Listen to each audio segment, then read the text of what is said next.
Podcast, episode number 73 of the longest running Stadia podcast this side of Google Maps. You join us this week for another great show where we're going to be covering all these Stadia stories, including a very passionate Lord of the Rings fan sticking a Morgul blade to Stadia, alongside a Little Nightmare surprise, Cyberpunk being cyber hacked, and all the exciting game news and announcements in this week. You're joining myself, Chris, my lovely two co-hosts, the techie teacher himself, Mr. Tom. Hello. And below him, the man of many pixels, Mr. Richie. Got a new keyboard, so I'm pretty happy. Well, we'll be talking about our tech improvements, no doubt, because a certain techie teacher has been doing some fiddling before recording this podcast. But if you are new to the show, thank you very much for stopping by. Do help our channel grow and find new Stadia audiences out there by clicking like and subscribe down below. Click that notification bell so you're kept in the loop with all things Sounds of Stadia, because we do a lot of gaming-related topics here, not just the podcast. Specifically, Richie, our brand new Sounds of Stadia side quest. Yes. Which kicked off last week with a lovely topic around why us three believe Stadia isn't dead and why we're invested in the future of it. So definitely go check that out. It's done amazingly well, so thank you to everyone out there who did tune in, check it out and listen and give us your feedback. We got loads of comments on that, and we certainly do massively appreciate it. We also have a Patreon for those who have enjoyed our content so far and would like to support us a little bit further. You can head over to patreon.com/Sounds of Stadia, where from as little as $1 you can help us push the channel to exceed your expectations and bring you better and better content going forward. But, gentlemen, let's talk about what we've been playing this week before we get into the nitty-gritty of all the Stadia tasty stories that dropped this past week. Because it's been a busy one. Once again, it's been a busy one. Yes, it has. Before we delve into the meat of episode 73, let's just do a little quick recap on what we've been playing since our listeners last checked in with us. I'll hand it over to you first. Tom, what have you been up to this week, aside from breaking apart everything that you own? All right, Venus, we want to address that already. So I decided to actually improve the computer after knowing or identifying a few tech issues. Which you did a great job of it. Our Thursday live stream didn't go to plan because my camera kept cutting out or my internet kept cutting out. So I've invested in upgrading the computer as a result of it. Only I stupidly missed off one key ingredient to that, which is the compatibility of the RAM. So my computer is currently sitting there with no memory, or at least no compatible memory whatsoever. So it's in the bag for the time being, getting sorted. But for this live stream, I've had to sort of improvise, and I'm currently using my laptop, which is why the sound quality might be a little bit different. Let's talk games, though. As you say, I've been playing a lot of Diablo 3 of all games. That's a curveball. It is, yeah. No, a couple of my friends have recently picked up Diablo 3 once again, so I thought I'd jump back into it. I never really got around to playing some of like the season-based content where you can earn special rewards based on the season by completing certain objectives. We all created new characters. We jumped back in as hard as the difficulty we could knock it up to, and we're just having a real good blast with it. It makes me realize once again like just how much I savor content or games like Diablo and really want to see Diablo reach Stadia, really. Like, I think it would be an excellent addition. You know what I prefer to Diablo? Torchlight. Bring Torchlight to Stadia. Torchlight was fun. Was it not a Microsoft exclusive? I played it on Steam, so probably not. Oh, okay. I've never heard of Torchlight. It's like Diablo. Only it's a bit more cartoony, a bit less like gritty, hellfire-y. Less fiery. Noted. Yeah. It's true. How about you, Richie? I've been cracking on with Tomb Raider. Rise of Tomb Raider, to be specific. And I'm actually a little tired at the moment because I didn't go to bed till 3 in the morning because I was sat there playing Tomb Raider. Oh, you classic gamer, you. You know when you're waiting for like a nice break, like I was waiting to get back to like a point where the world opened up again and I could, before I broke, so like get out of the linear section, but it just kept going. So to let the viewers out there without spoilers, could you give us one word that would let us pinpoint where in the game you're at? I've received the Atlas. One word. Atlas. But if I said Atlas, I wouldn't give you the Well, context that's of the where game. That's That's people think hard and fast about it. Wonderful. And of course, the three of us jumped into Creator this past week after last week's announcement of it going free to play, so you don't need the Stadia Pro subscription to play it. The introduction of crowdplay, and also the announcement that in March it will be going on the Epic Games Store. We thought, what better time to jump in with the lovely Stadia community out there and explore some of the new games. So we tested out a bit more of Prop Hunt, which is a good staple classic. We did what was it called? Hyperion? Hyperion. We played paintball football, I think. What else did we play? We killed some weird robots. We did kill some weird robots. We basically jumped in and had a mess around of loads of different games. We played Floors on Lava. We played our good friend Bryant's Flora's Lava game as well.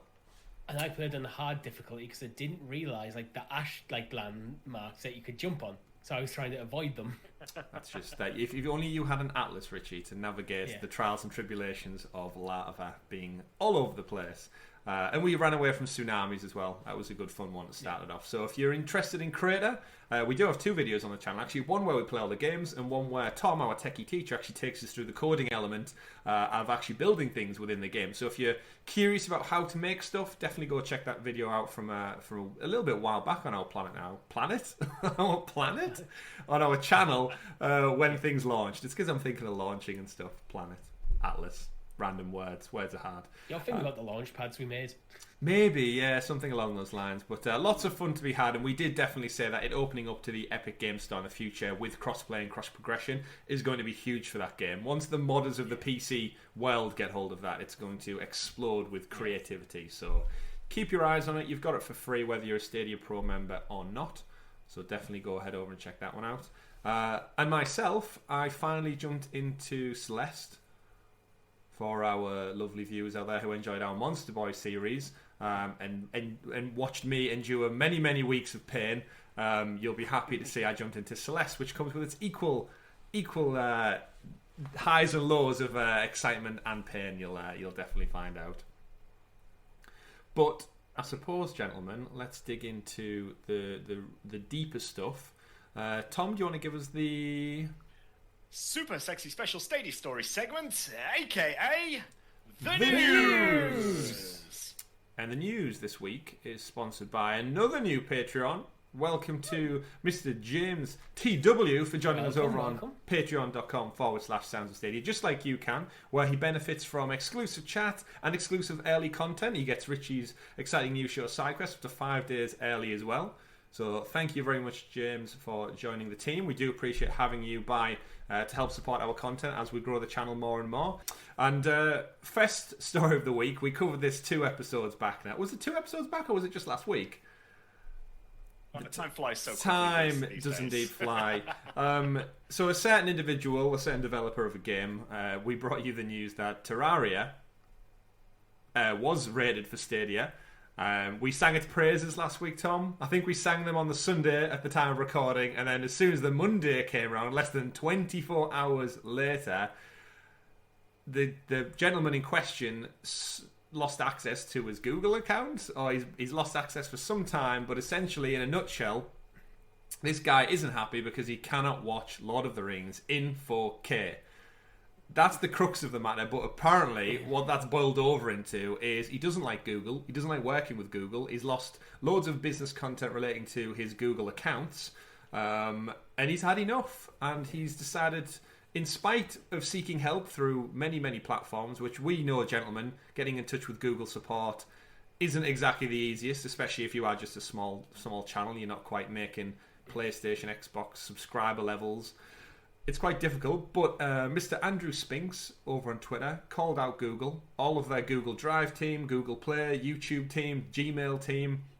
It included Stadia in that. Terraria will no longer be coming to Stadia.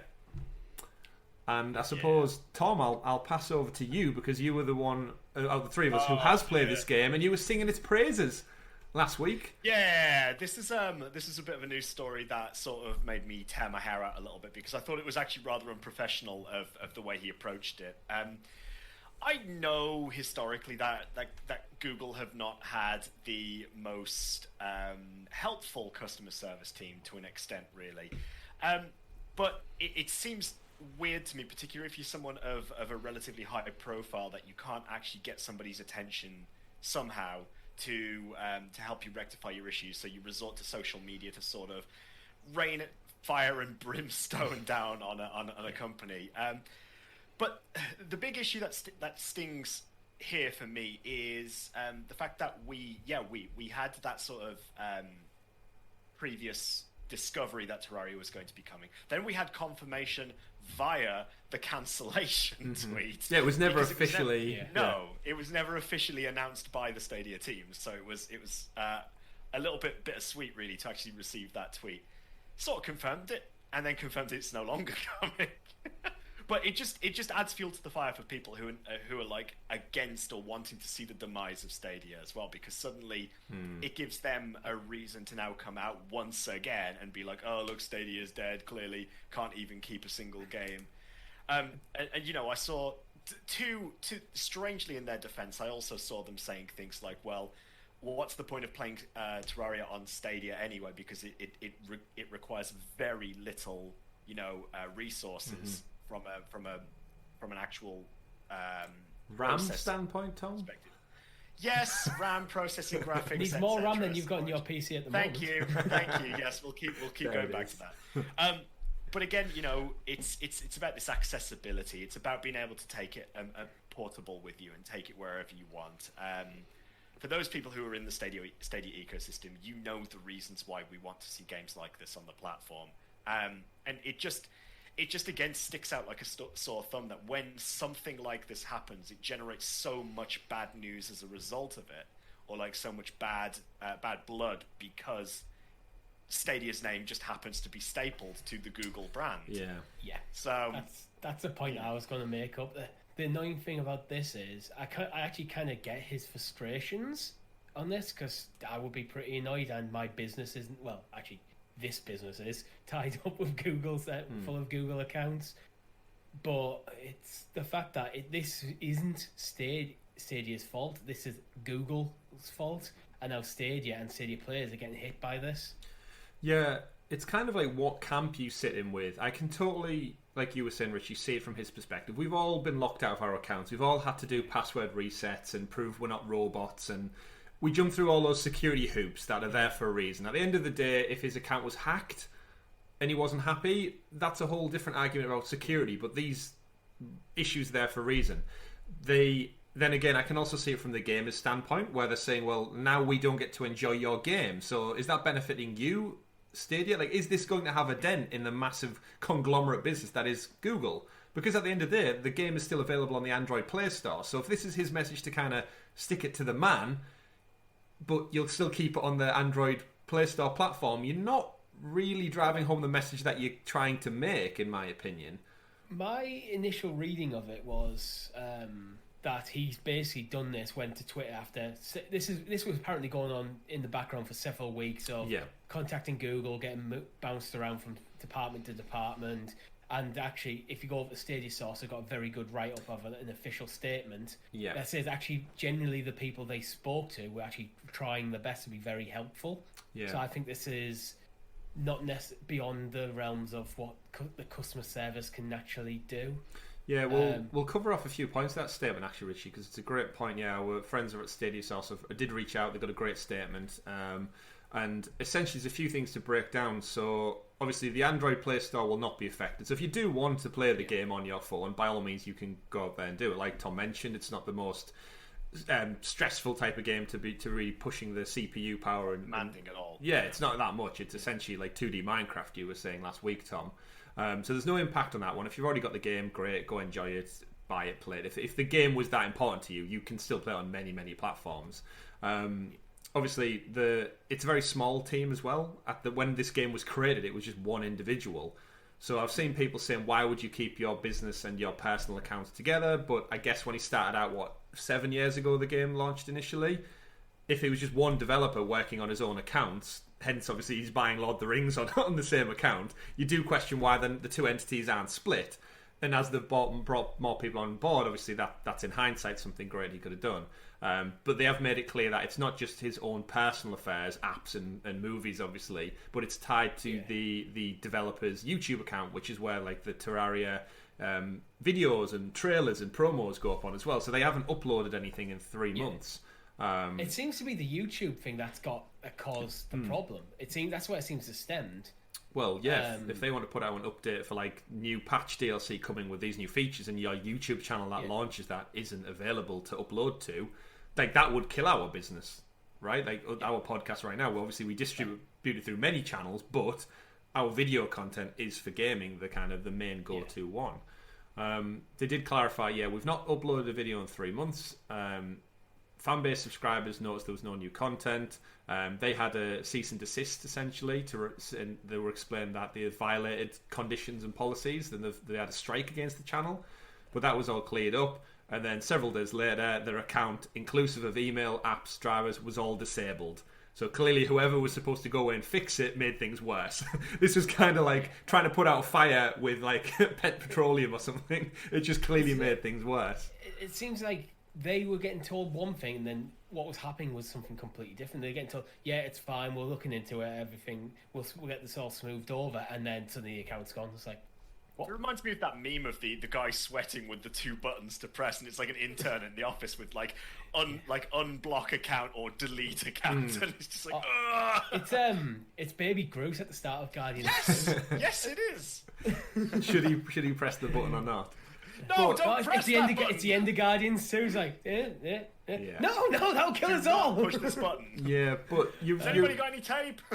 You are right, obviously, Tom, in saying like, is this the right thing to do? Of like him taking it not out on the gamers, but suddenly going back on a game that's probably been in development for like they will have put some effort into porting it to Stadia. And obviously, as a business decision, you think, well, it's going to hurt you. You're the one losing out on money. Yes, you can't access your movies and your apps, but like I'm a believer in something like this will get resolved eventually. But again, who is it hurting the most? And at the moment, has he taken it as an opportunity, knowing fine well that Stadia is under fire from all like journalistic sites and the public and like how many people did you see, guys, this week on Twitter saying, why would you port to Stadia anyway? They're closing down, and people still don't have the right end of the stick of last week's news story. And this just adds more to the kind of the public mindset that Stadia is about to go. And then this is like, well, you've saved yourself there by not porting it to Stadia. And it's like, no, that's not what's going on, everybody. Yeah, I don't think the two stories are linked. I kind of think that he's tried to go through for several weeks, going through all the proper channels, and eventually got to the point where he's kind of been getting. Imagine how frustrated you would be. Yeah. Getting angrier and angrier day on day until eventually he's went, you know what, I'm going to take this to Twitter to put pressure on Google. Yeah. Because I've tried to do this professionally and they just keep making matters worse, or just nothing's changing it.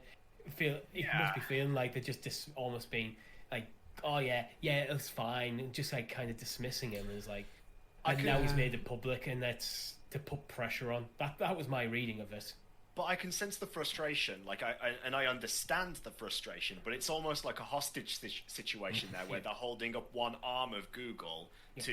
It's like cutting your nose off to spite your face, basically. That's how I see it. It's like you're sort of taking it out on arguably the biggest sort of target, really, in a way, because it's like taking the everybody. There's a lot of hate and a lot of finger pointing towards Stadia at the moment, which is very misplaced, I suppose, in a way, and people are now using that as an opportunity to jump in and do things like this, where it's like suddenly, you know, you're pointing the finger and taking it out the one arm that probably needs it the most, realistically.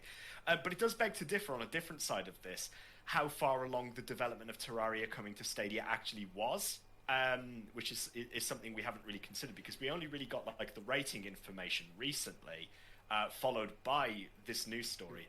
But if we're at the point where he can just turn around and say, right, no, okay, that's it, it's cancelled, scrapped, whatever, I wonder how much of a desperation attempt it is to try to get the account resolved, because surely if the development was quite far down the line, it would seem like quite a waste of resources to throw it away it depends on how much it costs because the game's already developed. It's just more the porting, and it's a relatively simple game. So I imagine it's not like porting something like a Cyberpunk over. I imagine they might have looked at it and go, yeah, we can actually just afford to take this loss, and it not affect the company in the long run. It's interesting to think of the inner workings of like how he did not have a direct link to Google Communications. Like if he's got a contract with them clearly for a game to develop for Stadia, he must have had a line of communication with someone at Stadia to say like, oh, the game's good to go, it's ready to live, it's been rated. Could they not chase up the ladder to somebody? I'm assuming I'm assuming before, because it does say in the statements that it's like, I think it's like 3 or 4 weeks this has been going on behind the scenes. So I'm guessing he's probably reached out to every single contact, every customer service hotline he could probably think of. Yeah. Him and his team have probably been working. I'm giving him the benefit of the doubt on that one, that he hasn't just kicked through his just went straight to toys Twitter. Out the pram. Because you would, like, you'd reach out to your contacts straight away, wouldn't you? Yeah. Well, he can't. He's lost his Gmail. Yeah, we're never going to see the full part of the story. The only thing that sours this all for me, and I can, again, we've discussed it now at length, the all sides of the story. The biggest thing that always gets me is professionalism.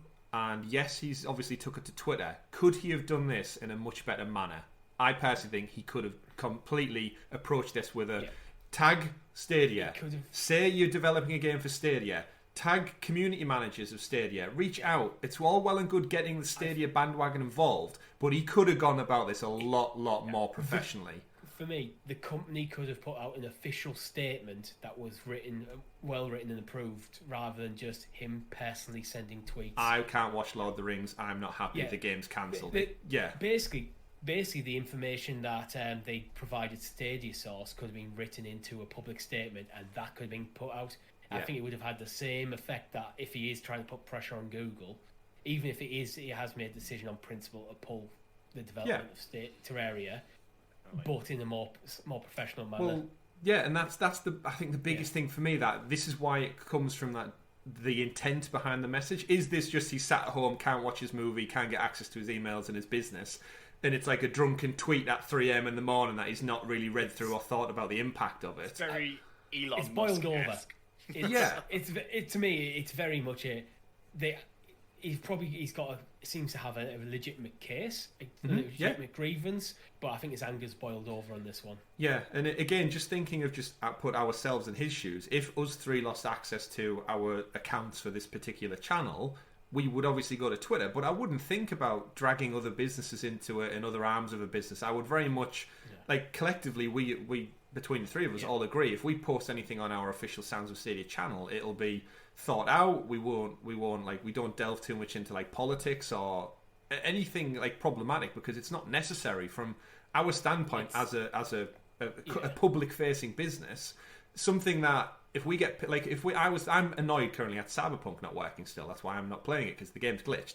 You don't see me tweeting left, right, and center about it on Twitter, because I don't know.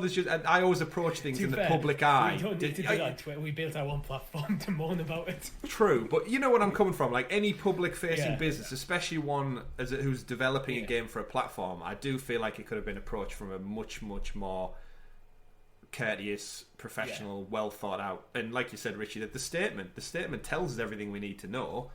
Yeah, he could have made the statement of Terraria's cancelled, but not from a petulant approach, kind of, in a way. I genuinely think everyone who's listening to this should go over to Stadia Source and read, because it's quite a good statement. It goes in quite a few details and various stuff that they tried, and it's definitely worth reading if you've got any interest in this story at all. Certainly do. But kind of flipping from obviously bad news about games not coming, we've spoken at length about future titles. We did a post show about it before, where we discussed games that are in the pipeline. We know they're coming to Stadia, or we don't know they're coming to Stadia, and we'd like to hear a bit more about it. I know we say every week that we want a roadmap for Stadia. Apologies to those out there who listen to the show and think we go on about a roadmap all the time. But case in point this week, gentlemen, because we got Little Nightmares 2, the long-expected game from myself, from Bandai Namco. It dropped as a surprise announcement from obviously the Bandai Namco website themselves for the launch of Little Nightmares 2 on all other platforms. But it was also confirmed as part of the delayed weekly blog that it came on launch day as a Stadia Pro game. Yeah, so, not a bad catch. Not a bad catch at all. Obviously, Tarsier Studios, famous for Little Nightmares 1. They made the Little Big Planet games on PlayStation Vita, and they've helped port some other stuff across too. I personally loved Little Nightmares 1, so this was always a game that was on my radar that we crept closer and closer towards the date, and they never confirmed it. Whereas last year we thought we got the first title in the series as a pro game for free, so there's definitely a relationship with Google that's financially viable for Bandai Namco, and then the date crept around, and similar to FIFA, we just kind of heard nothing. And it was kind of weird, wasn't it? Because we got Little Nightmares 1 around about the same time Little Nightmares 2 was announced. Yes, we did. But with Stadia wasn't as part of the announcement. It's like it's logo gate all over again. It's like I'm glad it's coming, and I think we did speculate at the time that it was coming. But it's like, why didn't you just tell us? Like, I don't get that. Like, it's very, again, it's weird business practices all around from my side. But the great news from all this is that we're getting the sequel to a highly acclaimed horror game, I guess. I've loved it completely. For free. That's the biggest thing. That's this game. If you go and buy this on the PSN, the PlayStation Xbox store right now, it's £25 or probably $29. Yeah. It's all well and good unless you've already pre-ordered it on a different platform. That's the problem. Oh, yeah, true. Pre-orders exist, so you're shooting yourself in the foot because people go, I like Little Nightmares. It's not coming on Stadia. It's not announced for Stadia. I can pre-order for PS4, for PS5, Xbox. You get to a point where it's too late, and like with no information whatsoever. I'm sorry to play devil's advocate with this, but you do have to look at both sides of the story. It's fantastic that we got it for free, like definitely when it's like a £25 brand new game, but at the same time there are people. Granted, it's a niche collective of people, but there are going to be people out there who would have wanted that game and have pre-ordered it on another platform. So when their pre-order goes through, and then they find out literally within the span of an hour or two that it's dropped for free on Stadia, you suddenly go, well, that's £25 down the pan then, isn't it? But, I mean, it depends when the decision for it to come as a pro game happens. But imagine when the initial announcement came, and at the end of it, it's like, and as free as part of your Stadia Pro subscription. So it's announced for all platforms, but then you're told that you can get it free on Stadia. Yeah. That's a huge that's a marketing beat lost. Yeah. It's okay. I'd agree. Again, I'm playing devil's advocate. You do it. You put them horns on time. I'd agree. It is, horny boy.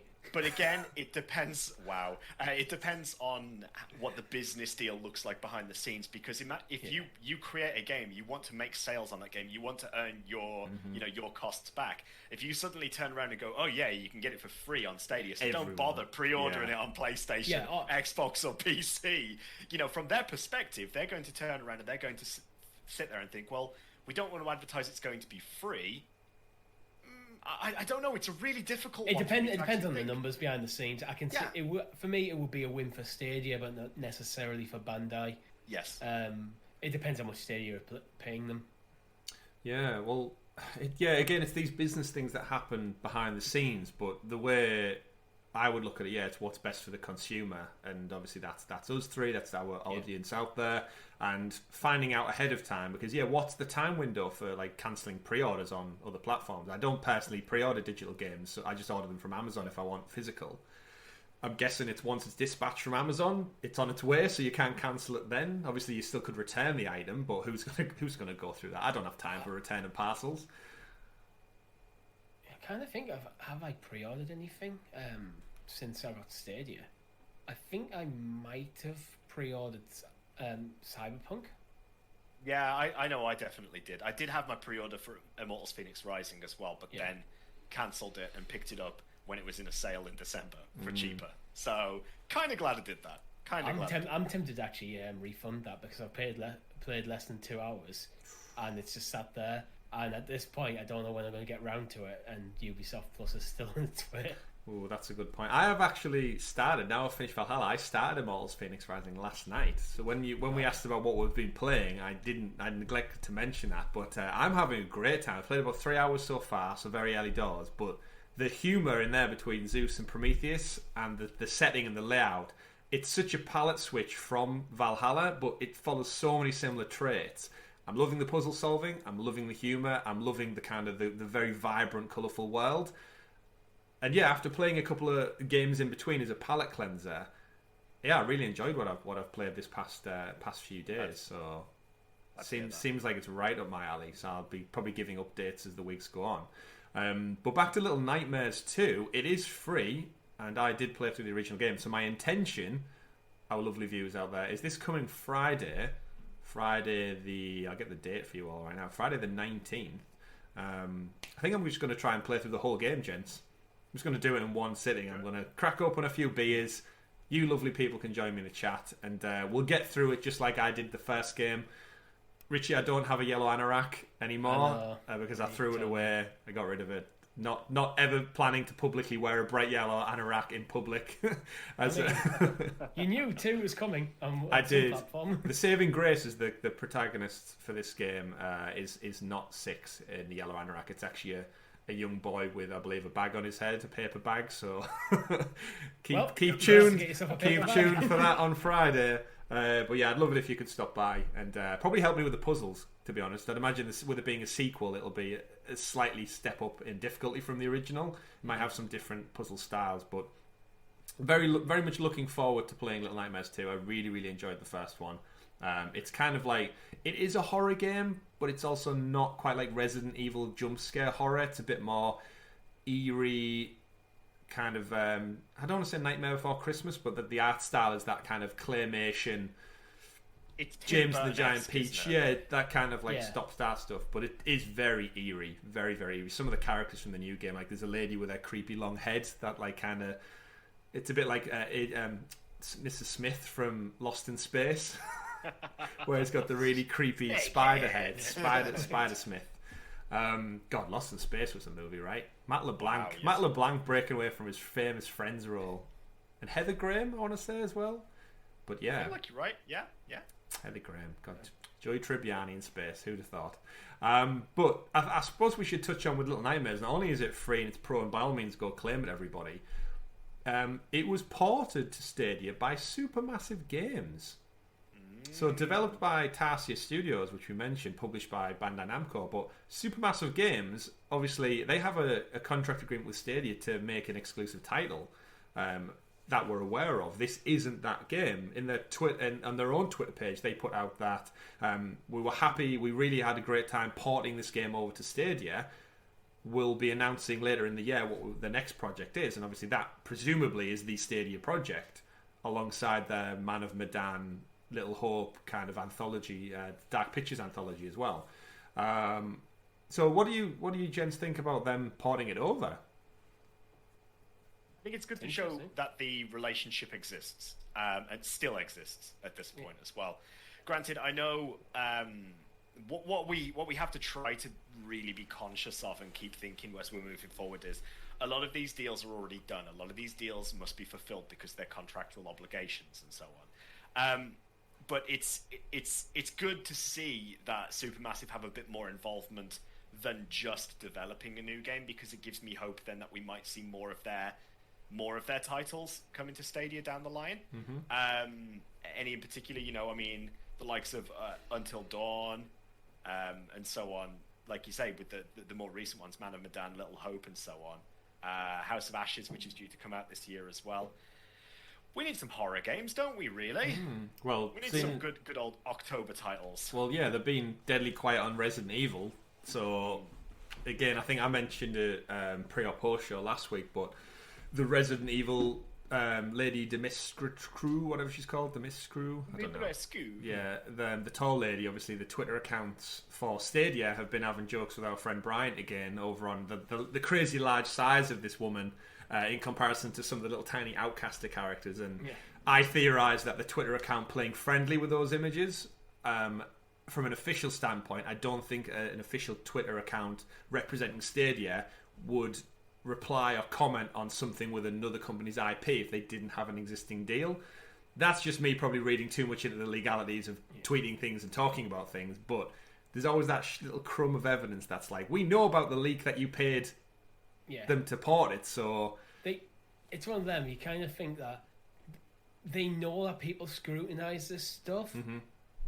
So are they just giving? Are they dropping a breadcrumb trail? Like just you can eat a little thing for you to nibble on. Exactly. Nibble away we shall. So you heard it here first. Resident Evil Village free on Stadia Pro in the month of May when it launches. I'm not putting my reputation on that one. No. But you never know. Little Nightmares again. £25 title. It's a bit of a stretch, obviously, Resident Evil, but Resident Evil free and Pro is triple different A, to Little Nightmares. It would be a statement. It certainly would be a statement. A statement that does not involve account access, Lord of the Rings, Gmail, and other things. But I guess, lads, speaking of statements, the next biggest story of the week, after we got Tuesday's community blog was delayed. Wednesdays.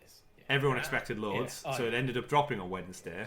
And then, out of the blue, the Thursday update we usually get was pushed to the Friday. I completely forgot about this. I just thought that was the week's news done and gone with the Wednesday announcement.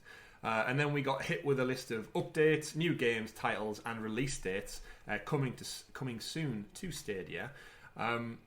Interestingly enough, they did kick off the blog post with some, I think, very choice words. Have you got the statement up, Tom? I always like you to read these things out because you've got a more affluent accent than we do. Affluent, I see. Yeah. Right, okay, we'll go with that word, shall we, today? Yes, the blog post came out. First couple of sentences or so, let's have a look. We're thrilled to continue bringing great games from some of the best developers for our platform, for our players to experience within the Stadia store. Over the next few weeks and months, players can expect to see everything from action-filled RPGs to competitive co-op titles and nimble platformers. Dare I go on? Not so much the games. I think it's the second paragraph down. Yeah. There's the very choice wording in there, just to drive home the key message that Stadia is going nowhere. So, these games represent just a sampling of the more than 100 games that will be added to the Stadia store for our players in 2021 to share, experience, and play with friends. See below for details on each game, including features and other new info. So there we go. More than 100 games in line for this year. So at that rate, we're in the middle of February now. Yep. So we've got 10 months left. So that's 10 games a month, give or take. Essentially. And we've got 9 in this blog post. Yes. 9. Yeah, quite a few listed in here. But I think just in general, it's again thrilled to bring games. We want the best developers, the best experience. They can expect to see loads of content. I think they're just trying to get that messaging out though, because obviously the community has expected some kind of big announcement about the news of the Stadia Game Studio closing. But I think we can all be honest and admit now that the statement about the studio's closing that was their announcement. They're moving away from that. Yeah, this will not be addressed any time in the near future. Maybe this is like a John Justice interview in several months detached, half a year's time away, when they've finally got more exclusive deals in under the belt, I guess.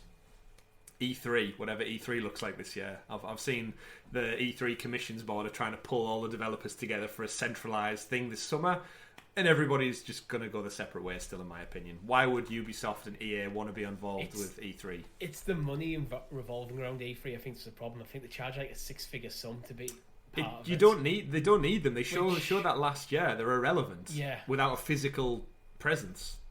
Yeah. So I think it makes sense when you got a physical presence, but the amount of money they charge for what it offers when you could just have your own. Exactly. But I guess back to the blog post, like Tom said, we got a bunch of games, we got a bunch of dates, more importantly as well. The first of which dropped was Shantae Half Genie Hero Ultimate Edition, which immediately when I saw this, I had to double take and think, is this Monster Boy just in a different vein? You play as a half genie, I guess. Is the best way to describe it, from Way Forward game developers, and it's a full HD remake adventure of you basically play as different characters, exactly the same as Monster Boy, different creatures to traverse a 2D colourful world, from beaches to tombs to catacombs, all that kind of stuff. Have either of you heard of this series before Friday? Yes, I've heard of the series. I've never played a game. Likewise, I've seen the Shantae games on every single platform to date. For the past couple of generations, this this series of games has been on everything. I'm not really sure why it gets flagged up in my to watch list for any particular reason, but as you say, you are quite right with the idea of it being similar in terms of playstyle to Monster Boy. So Chris, you might have a few titles on your hands and you have to start working through in the near future. Even just the opening part on the trailer is a beach environment with these sandy platforms, palm trees, and it's literally one for one the first level of Monster Boy almost. But obviously, I don't know which game, because this is a remake from a classic title. So the first Shantae game was released in 2002. Mm-hmm. Right. Well, Monster Boy is Genesis, isn't it? So it's yeah. Yeah, so similar era, then. 2001 Genesis. 2000. Oh, sorry, I'm completely getting. I was going it to was say. released in the Game Boy Color. That's what I'm thinking. Oh, right. Yeah. I remember there being a Game Boy Advance version of it as well. Yeah. So it's been around that long. That's what I'm saying. It's quite a long-standing franchise. Interestingly, though, there wasn't a game released between 2002 and 2010.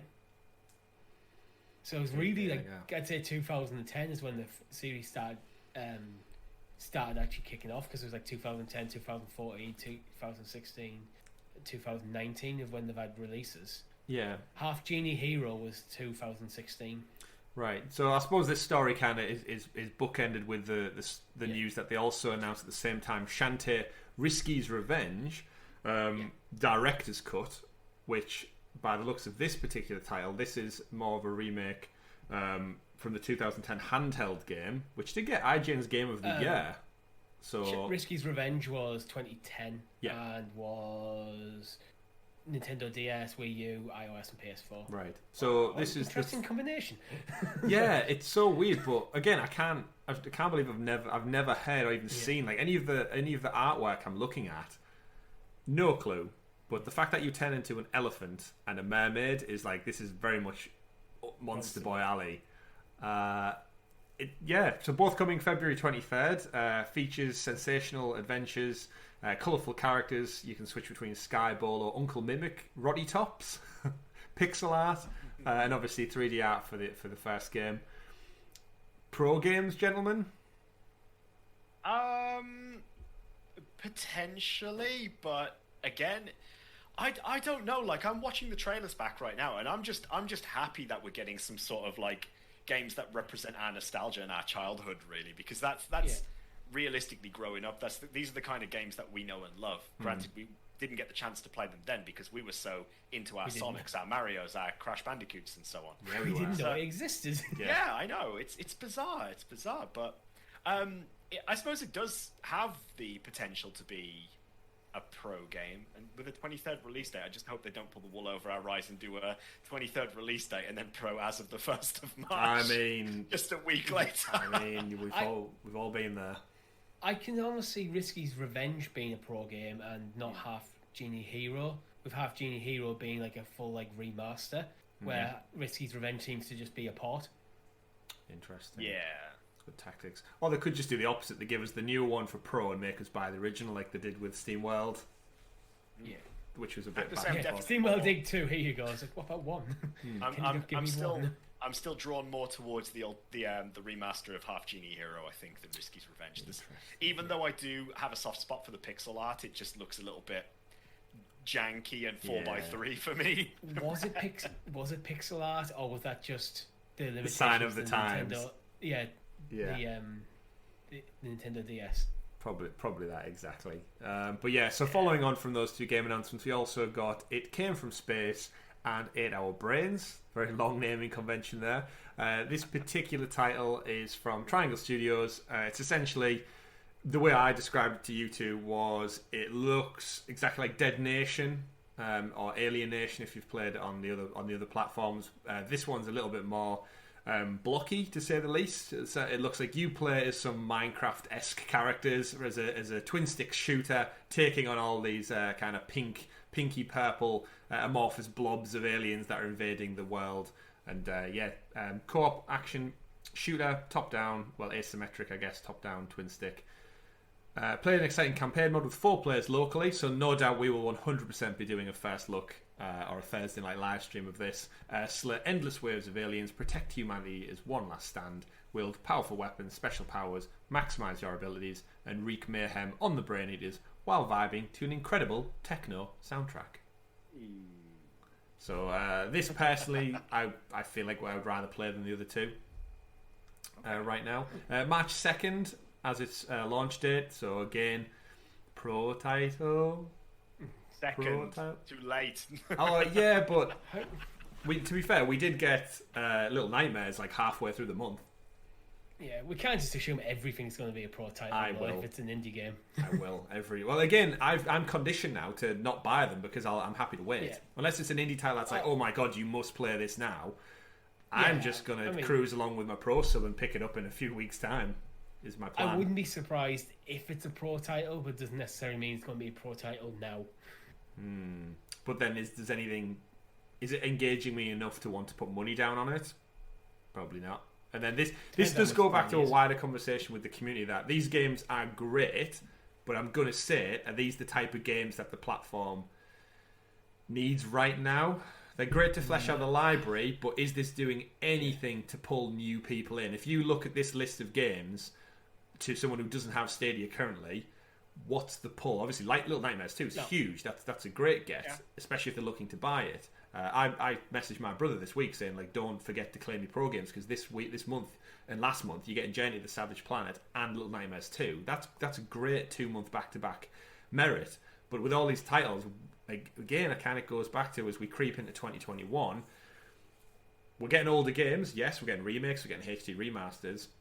When are we going to start to see some movement on Warner Brothers games or otherwise, like other third-party developers that are out there? I did see a snippet, I think it was from Gem this week on Twitter, that found source code in the Warner Brothers Hogwarts Legacy coding. Did you see there was one mention of Stadia, just the one key word in there, and I can't imagine the word Stadia dropping into any form of coding just coincidentally. So I think it was meant to be like a logo or something, like a placeholder for logos. Possibly, yeah. So that bodes well for the future. But it just, I like that we get these games. I do understand them as part of the blog post, but I think just reading through them back to back, it's kind of like, I hope we're not just glamorizing them for the sake of their games coming. Yeah. I think what they're trying to do at the moment is they're very much trying to sway away from the steady games and entertainment news, like you said before, and bring the focus back on these third-party games. But like you say, I still feel like the indie scene, while it's great to support indie devs and try to build up, a good library of indie titles, I am still with you that I feel like it doesn't do justice for the platform at the moment because it's not what you're going to need to grow the base. Yeah, I don't think many people go to get invested in the platform for the indie scene. They invest in the other stuff, and then the indie scene is there as well. They got the Half Genie Hero remaster on Stadia? No, I've got to get in on that. I think back to the Switch. The Switch did really well in the indie scene, but it also had Breath of the Wild, it had Super Mario Odyssey. We knew like things like Mario Kart was coming, we knew that Smash Bros was coming. These are system sellers. Pokemon. And then they're also first-party titles. They had some massive first-party titles. It doesn't necessarily the games don't necessarily have to be first-party, but when you finish Breath of the Wild and you're going, okay, what's next? So this game's coming out in a couple of months. Yeah. I'll look at the indies. Yeah. It's a big one, and again, when I think of like all the games I know other people are playing, you've got loads of people obviously playing Control right now because of the free PlayStation Plus thing. Xbox dropped the Medium last week for better or for worse, but I just think Mass Effect trilogy is coming to last gen, and it's not mentioned here. Bioshock titles, there's a new Bioshock game. The trilogy exists out there. The Arkham collections, they're all these big evergreen titles that are like big staples in the kind of the gaming world. I just think we need more of that sprinkled in. With the indie titles are great, like you said, Richie, to kind of prop up the library, but we still need those flagpole ones. We've been saying for a while that they need to be hitting the major third-party titles. Mm-hmm. They do, but at the same time, if we're going to go down that indie route as well, we need to be looking at what's popular in the indie titles right now. Like quite frankly, we've missed the Fall Guys train now. Like they're on season 3.5, moving up to season 4, and at this point, Fall Guys has lost the traction that it originally had. Right now on Steam, there's a game called Valheim, which is gaining traction. They've just marked over 1 million players. That's a 10-player Viking survival game, which is doing incredibly well.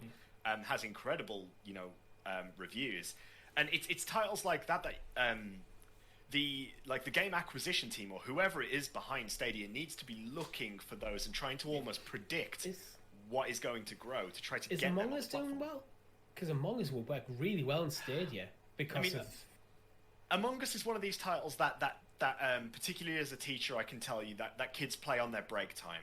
They get they'll have like a 5-10 minute game of Among Us, and then that'll be it for the most part. It's not like your Minecraft where they sit in and they can put hours into it. Among Us is just one of those titles that I think it's going to maintain a sense of popularity. Yeah, I'm thinking with Among Us is quite a big hit with the casual gamer market. Because it's got pretty much there's no like complicated mechanics to it. It's like kind of mini games and then discussion really. Yeah. So people who aren't gamers can jump on the phone while someone else is playing through a Chromecast or on a laptop. And again, with Among Us though, it is free on mobile already, through the Android store. If you get it on Steam, you pay for it. I could see it working on Stadia, but once again, it's one of these titles of, is it worth the resources? Yeah. Has that bought sales already? Is it already going to grow the player base and the platform, or is it already so accessible on other platforms that it doesn't really matter? Yeah, certainly. It's weighing up all these things. I'm probably just wanting it because so we can play on the Thursday night. Yeah. Well, I suppose linking back to the games list that they did announce, we did get the announcement of Hellpoint, which I think is one of the only games that hasn't been caught by the ESRB ratings ahead of time. Yeah. Tiny Build publishing it, Cradle Games making it. You two gentlemen described it as it looks like a sci-fi Dark Souls. Seems to be that way, yeah. So this was announced, obviously, I think it was announced on PlayStation stuff about 6 months ago. Interconnected, massive world, full of mysteries, hidden pastures, secrets within secrets, fascinating new sci-fi, reminiscent of classic sci-fi movies. I got big alien vibes from this trailer. Set in the aftermath of a massive quantum cataclysm and complete with deep lore and goosebump-inducing soundtrack. I hope it doesn't mean the Goosebump TV series from when I was a kid. Just a nice playful Saturday morning horror. I expect something a little bit darker, but essentially you take place on a space station, orbits in real time, an ominous black hole, and triggers dynamic events such as boss appearances, horde assaults, as well as modified enemies. Struggling, start a couch co-op session or call for online assistance. So there's the kind of like Dark Souls element to it. And the entire game can be completed uninterrupted in co-op, with all loot being shared between both players. So it seems like a co-op Dark Souls in space, gentlemen. How does this one sit with you? This is a bigger title. It's not just your little indie 2D platformers remake kind of deals. This is probably the biggest announcement we got out of the Friday post. Definitely. How are you feeling? It's nice to see some more support from Tiny Build once again. We know that they're bringing the game from the Hello Neighbor franchise to Stadia. But yeah, I mean, like I've always said, look at me. I completed Sekiro on Stadia 100%. Give me anything like that, and I will play the shit out of it. So yeah, definitely. But it still has me aching for Dark Souls, like the Dark Souls trilogy. I still want From Software with that Sekiro support to now bring the Dark Souls trilogy to Stadia. This might fill a gap. Gonna have to wait a while because it's still considered coming soon. There is no actual date for Hellpoint yet. Yeah, something. That's probably why it's escaped the ESRB rating. Yeah, it's not quite been rated just yet. We did get a couple more things throughout the week as well. We got FIFA 21 was officially announced. So we had previously it was from EA's kind of press conference. They announced it there. We got that official lock-in for March 17th. And as part of the blog, they also mentioned the Frostbite engine by name, which could be an ode to expecting future Frostbite games running on the platform. Now we know the engine is up and running after Fallen Order, which we know ran in Unreal, I think it was Unreal. Yeah. So now that's finally there. We know obviously Madden dropped, now FIFA's coming, so that bodes well for the future. A kind of little sidebar for this one. I saw a couple of people on Twitter after the blog post. Richie, this is probably more up your street, but in regards to Football Manager 21 and 22, they're still silent on that front, and yet Football Manager 21 has still been removed from the store.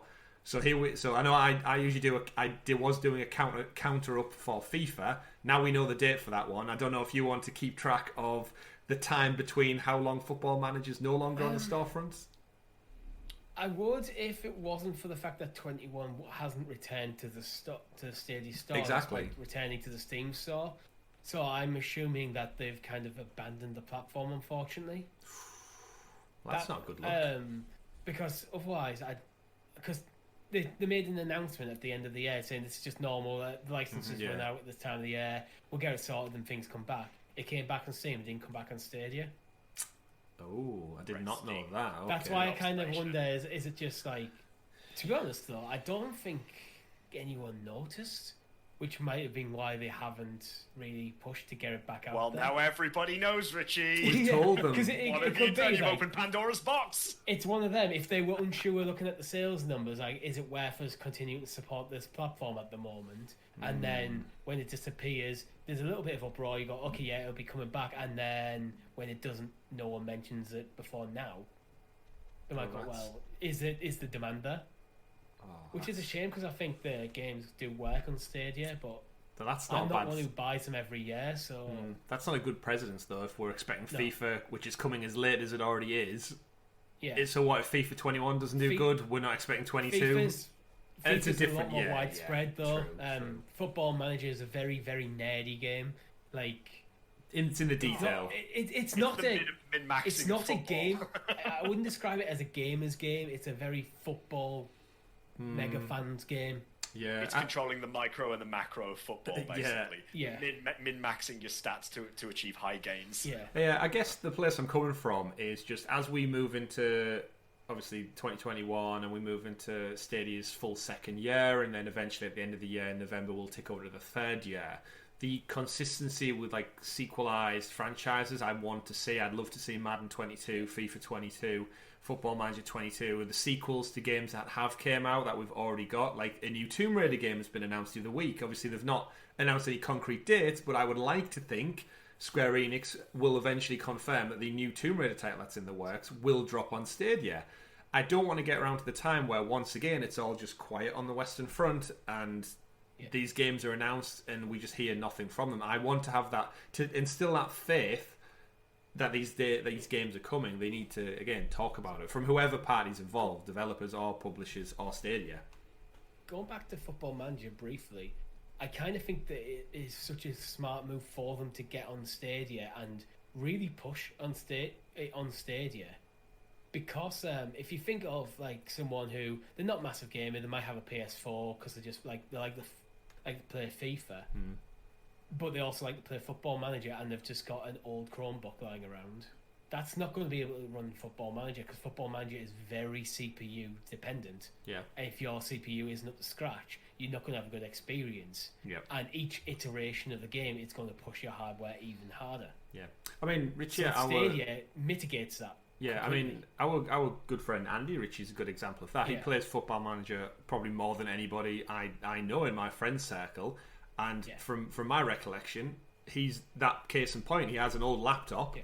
Every yearly iteration, like you said, is more performance power on his particular device. And is he going to merit buying a brand new laptop for one title? Or if he just uses it for if he just uses his laptop for Football Manager and web browsing, Stadia is a fantastic proposition for him playing Football Manager. 100%. So there's a market. And then it gets him in the ecosystem of Stadia, and he sees the new FIFA's there. I'll buy, instead of buying a PlayStation, because I only buy the FIFA games, I'm happy to play here. Well, yeah, exactly, because he, again, case in point, will he be looking towards a PS5 in the next several months or years, or is there a cheap alternative?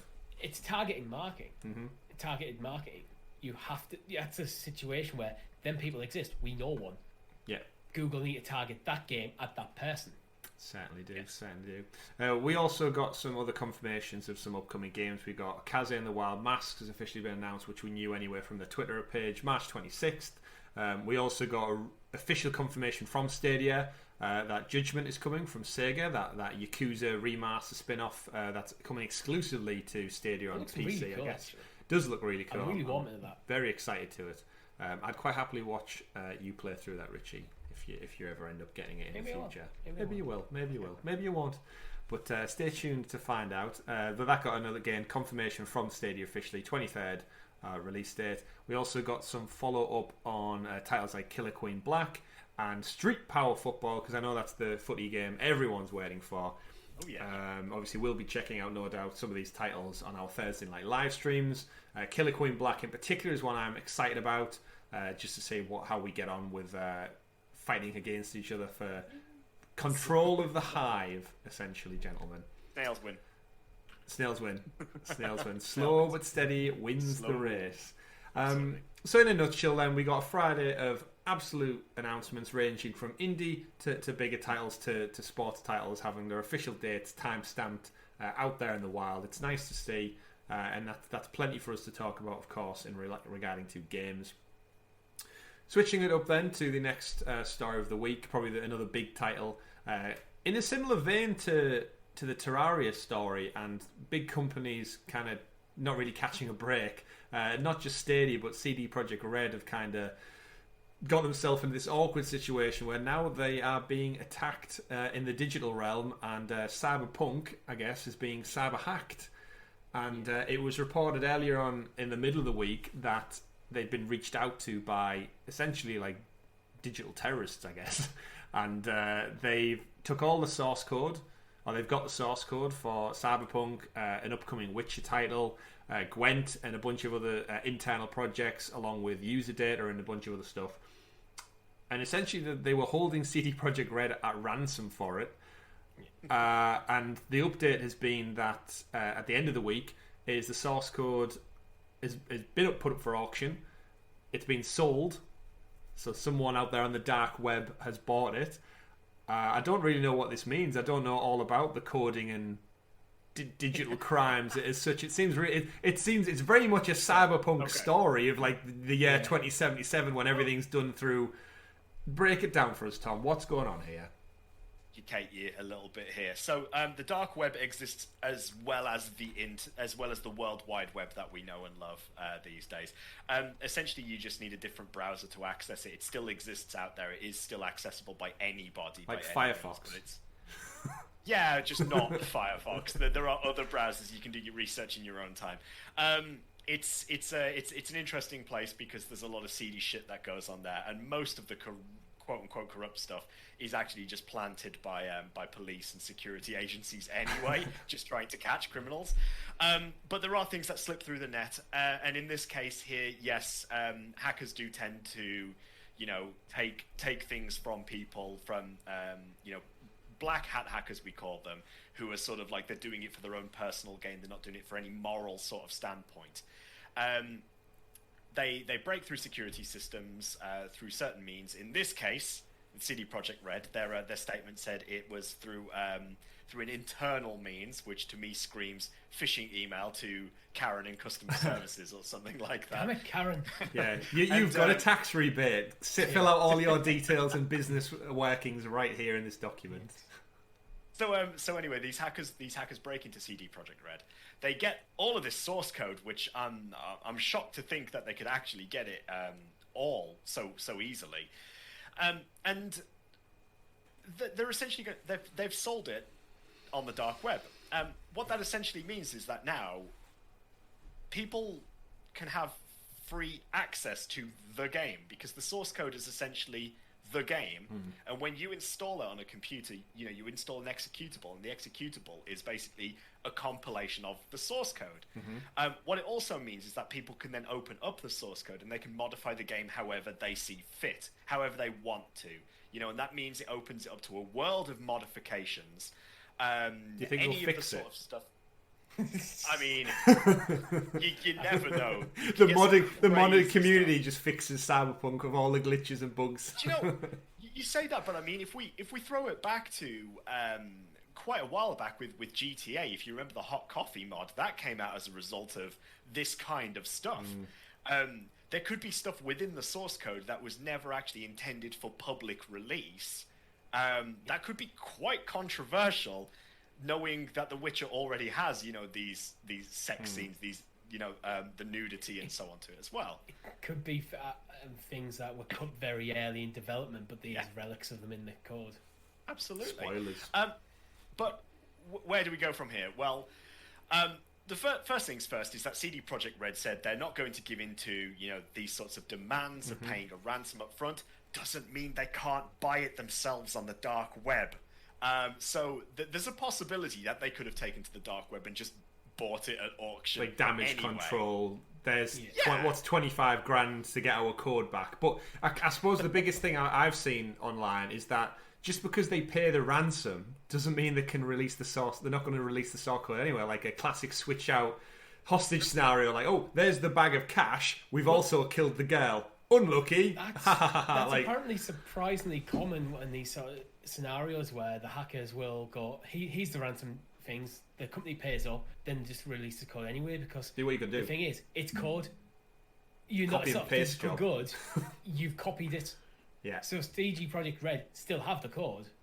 So let's sort of take it back to the story again real quick. CD Projekt Red will still have had some sort of method of backing up all of that source code. They won't have just had one copy of it and then it's gone forever. They will have had server backups. Yeah, essentially millions of floppy disks.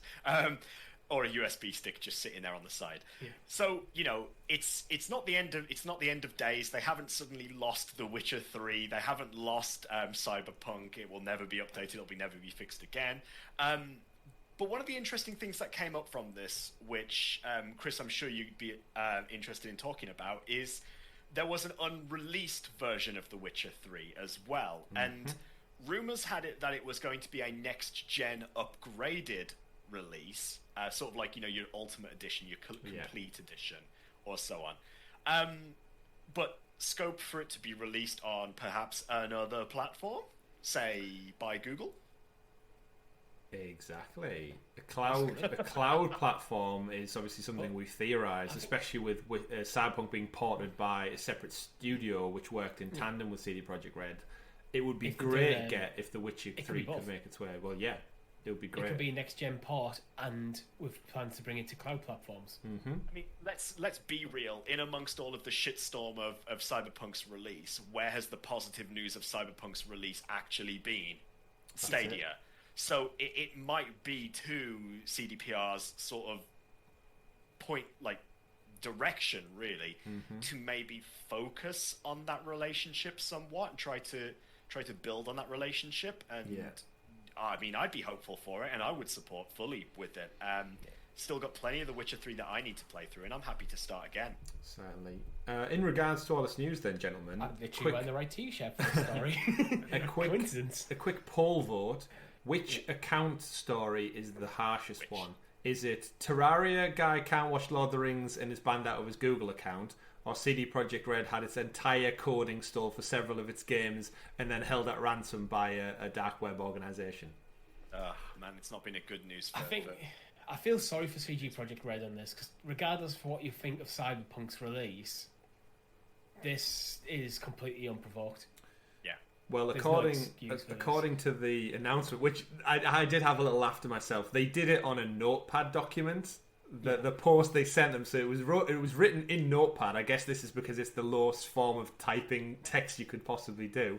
Hello, CD Projekt Red. You have been epically pawned. Which, for one, who talks like that in 2021? I just cringed since I read that the first time. Epically pawned, like throwback. We've dumped full copies of the source code for your Perforce server for Cyberpunk, Witcher, Gwent, and an unreleased Witcher 3. We've also dumped all your documents related to accounting, administration, legal, HR, investor relations, and more. So I guess there's probably going to be some news trickles out around how much people earn at the company. The documents I'd be more worried about than the source code. Yeah, like the legal side of things, especially to do with all the money that was made and where it's distributed amongst the companies, especially after all the crunch headlines and everything last year with that. Also, we've encrypted all of your servers, but we understand you can likely recover them from backup. So I guess that's what you were referencing there, Tom, saying they will have like safe copies off off the grid, I guess, as it's kept on a special USB stick.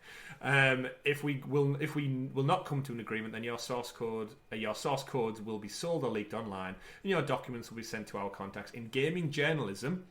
Which again, I like to point out, if any journalist takes this story and makes an article out of it, you're a dick, just like these guys are. Like publishing an article. Yeah, I mean, any professional journalist out there works for a reputable site. Then maybe he's Billy Blog, who's got his own little tiny startup thing, has the money to get his hands on it, I guess. But I couldn't see the IGN and Kotaku taking this like an email and making an article out of it. All it takes is for one journalist in a less reputable site to publish something, so then, share it with the IGNs, and then the IGNs will cover it then. It's just news on news on news, yeah. But it's essentially their argument to this is your public image will go down the shitter. This is what makes me think they're English, by the way, the use of the term shitter. I don't think that's like a widely used thing around the rest of the globe. Shitter! It's gone down the shitter. Yeah. Even more and more people will see how your shitty company functions. Investors will lose trust in your company, and the stock will dive even lower. You have 48 hours to contact us. There's a movie script in there this somewhere. This just reads as if it was like written by like a 14-year-old child who had a bad experience with Cyberpunk. Well, the 14-year-old child managed to get their hands on and stuff, encrypted coding. Pawned down the shitter as like. It's like the last statement saying, "Oh, see how your shitty company functions." It sounds like you've got a bone to pick with CD Projekt Red here. Yeah, there's definitely something's going to come to light. I don't know if either of you would know. These dark web people ever usually caught, Tom? Is that a thing? Like, can you trace them through the web, like Matrix style, right to the telephone line, ISPs and shit? It's a difficult job to do that because they usually put lots of layers of that they access it through VPNs to sort of mask. This is like classic spy movie where you see the relay go about every part of the country up and down the planet. Yeah, but like on a surface level, it does seem quite an amateurish way of dealing with it. But again, it could all be part of the ploy, ruse. Part of the ruse. Absolutely. It's difficult to say. Like I say, I think CDPR's best way of dealing with this is doing what they've said is, publicly coming out and saying we are not interested in dealing with this, so we're not going to pay a ransom. But then behind the scenes, perhaps getting involved in the auction and possibly winning out on that, because at least then they retain the documents at that point. Yeah, there is no guarantee, as you said before, that they would have, ensured that they'd be the only people to have the copy after this person or people. If it's a hacking group, there are several hacking groups out there. They could very well retain it and still do it anyway. It's got to be damage control at this point somehow, really. Yeah. Sounds extreme. It's not been a good year for them. Damn those cyberpunks! No, it's not been a good. I mean, it's not been a good few months for them, let alone that. But I'm sure this story has legs, and we'll hear more in the future as it goes on. Cyber legs. Exactly. Yeah, exactly. Yeah, cyber legs. So to wrap up with this week's show, then we've got a couple more stories, and then we will call it a day for you lovely people out there. Borderlands 3 has a new director's cut announced for March 18th. Part of the Borderlands show, they did a couple of announcements, including raid bosses, the director's cut add-on, which I think is the final piece of DLC. So some new story missions, standard weekly challenges and such are going to drop on there too. In line with news of Jack Black playing Claptrap in the movie, and also Tales of the Borderlands is coming back out, obviously not on Stadia. We've said a couple of times how we'd like to see these type of titles from the old Telltale studios make their way across. But yeah, just Tom, you're probably the biggest. Well, actually, Richie, I don't know, you're quite big on Borderlands as well, but not so much 3. I don't feel like 3 landed with either you two as well as Gearbox would have liked, but let's do anything for you. If playing, I'm glad it's been supported. I'm probably not going to go back anytime soon. Jack Black is not Claptrap though. That's bad casting. Well, I guess that's a weird thing because the obviously Claptrap isn't a human, so could they not have just got the voice actor for Claptrap to play Claptrap in the movie and then just have that perfect transition? The Borderlands movie is screaming massive Jumanji remake to me now. It just seems like it's going to be such a piss take. The way that the Jumanji films have been done recently. The problem is, Jack Black, for me, he's too much of a character himself. That he's not one of them actors who disappears into the role. You know you're watching Jack Black, and I think if Jack Black as Claptrap, you're just watching Jack Black. You're not watching Claptrap. I want to watch Claptrap. Claptrap's awesome. Yeah, I mean that guitar Claptrap. game where what was it? What was it called? The game Jack Black was in for like PS3. Brutal 360. Legend. That's the one. I mean, he just is. He literally Brilliant game. is. It is a great game. He literally is just Jack Black in that as well. One of my first Xbox full achievements. That was 1,000 Gamer Score. Wow, that needs a one of my remake. first ones. That could do the remake. yeah. Was it Activision who published that? Actually, it reeks of THQ Nordic, if I'm honest. I like THQ. I think it was a Double Fine game, if I remember correctly. Wow. But because I know he does a lot of gaming stuff, Jack. Yeah, Black, Tim Schafer, Double Fine. Wow. So that new Borderlands content, go fill your boots. If you're out there in the world of Pandora, go enjoy that. Two little final ESRB ratings. Well, not necessarily just ESRB. We got the news that Welcome to Elk has been rated for Stadia. That's coming hopefully soon after the ratings board picked up on that one. This one caught me off a little bit off guard because initially I saw it, I was like, oh, it's another indie title. And then it goes really dark and sinister after the first couple of seconds. It's almost like a little children's storyboard, a novel, and then all of a sudden there's a hostage situation 5 minutes into the trailer where they're being held at gunpoint. I think that Bruce Wayne's parents get murdered in the middle of the street during a robbery. It reminds me of something you would have found on Newgrounds in the early 2000s. It's very peculiar, but yeah, it starts off all colourful and delightful. I'm thinking, oh, is this really a game that I'd pay any heed to? And then all of a sudden, yeah, like I said, it takes such a dark turn. Very, very peculiar. And then Tom's favourite game coming up for the future, Merrick's Market, was confirmed on Twitter over at Merrick's Market. A great quick read about Steam games trending in 2020. Particularly interesting how cloud gaming is helping break down the entry requirements for audiences wanting to get into the gaming world. Happy to say Merrick's Market is releasing on Stadia later this year. So if you want one of those exciting 100 games coming, you've got Merrick's Market. Merrick's Market! Which, if you watch the video, yeah, he's got a we think it's a Yorkshire accent. Yorkshire. Merrick's Market. And look, we figured out from the trailer, it looks like some kind of overcooked management simulator where you have a market and you're called Merrick. Yeah. And it's got those sorts of vibes of you've got customers who come in who have specific wants and needs, and you have to craft an item for them to purchase. But at the same time, you're going to have such an influx of customers. You need to sort of prepare stock and so on. If either of you have ever experienced a game called Moonlighter as well, which was quite a recent indie title, it's sort of like a mix of a shop owner meets a dungeon crawler, which is pretty cool concept. Gives me some vibes of that as well, but at the same time, it seems quite basic and a little bit. I don't know just at the moment. So it seems a bit like it's trying too hard to be other games, and I feel like I feel like we're in a difficult position in indie games, when indie games try too hard to be other titles. When you see a game trying so hard to be like Overcooked but with its own sort of skin on top of it, I sort of feel a little bit like you're a bit of a try hard. We kind of the same thing with Get Packed, where there was 3 games very, very similar coming out basically the same time. But that's when they're developed at the same time, when they didn't know about each other. When there's a game that already exists and you're sort of imitating the style or the genre of it, really, it seems a little bit like you're just trying to ride somebody else's. It starts feeling like, coattails. rather than any sort of creativity, it starts feeling a bit more like shovelware. Yes. Well, this goes back to my point earlier on, where it's great we're getting new titles, but how much of this is this 90% entry level, less than £10 indie games that you can play for a few hours and then put down, or is this staple, recognizable, big hitters essentially? It's like I've said before, I don't want to see the Stadia store become another Google Play store, which is just inundated with crap. I don't want them just to be acquiring games for the sake of acquiring games. That's not good. Yeah. It's quality over quantity. You don't want to be publishing games on your platform just for the sake of marketing over 100 games, over 200 games coming this year. Yeah.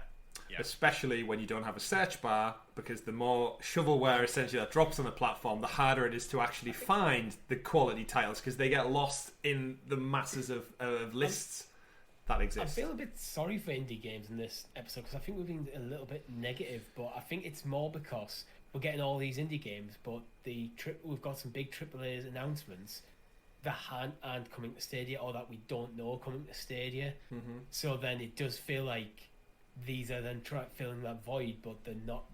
Merrick's Market isn't Hogwarts Legacy. Mass Effect. It's not Mass Effect.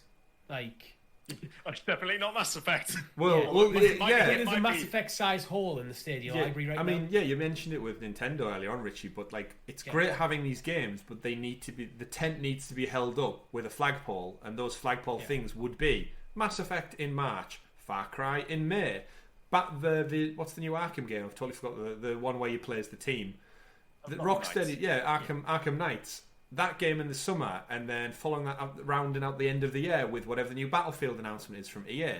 They are your big tentpole titles held up with everything else underneath indie to play. But right, don't shit on Merrick's Market. You know, it might not be Mass Effect, but it is Commander Shepard's favourite store on the Citadel. Mass Effect sorry, Market. Internet. I'm sorry. Mass Effect Market. But just like all of that news, obviously, our tentpole show that holds everything up is the Sounds of Stadia podcast. That's our core show that we bring you every week. And this has been episode number 73, interstitial with loads of other little things. We've got Richie. What's the topic for the side quest this week? We are going to be going into more depth on should personal problems affect professional issues. Oh, we dig in deeper on that Terraria story, are we? We are. Wonderful. So if you are a lovely patron over on patreon.com/Sounds of Stadia, you can get the show up to 5 days early, so head on over there if you'd like to support the channel a little bit more, or just see our content a little bit more. And there's no adverts on Patreon, so go fill your boots. On the flip side of that, don't forget to like and subscribe to the channel. Well, obviously that helps us grow. It helps us find new Stadia audiences. So if you know fellow players out there who would enjoy this content just like you've done, by all means, share with your friends, comment, engage with us, post it online, do what all that magic you need to do is. Any final words from you two, gents? I think we've covered it. Hopefully I'll have my tech issues sorted by next podcast. Just on SideQuest, we are looking to bring that to podcast services, and it's already up on some of them, including Apple Podcasts and Spotify. Ooh, so we would appreciate your support. We certainly would. And check out myself playing Little Nightmares 2 this coming Friday, and any other streams we've got in between, because we've got a bit more time this week, I feel, and we'll probably do a couple more streams, and obviously join us on Thursday for our usual stuff. This has been Sounds of Stadia podcast, episode number 73. My name's been Chris. Been Tom. I've been Richie. We've been Sounds of Stadia. Have a great week, everyone, and reset your Google Play passwords. Bye.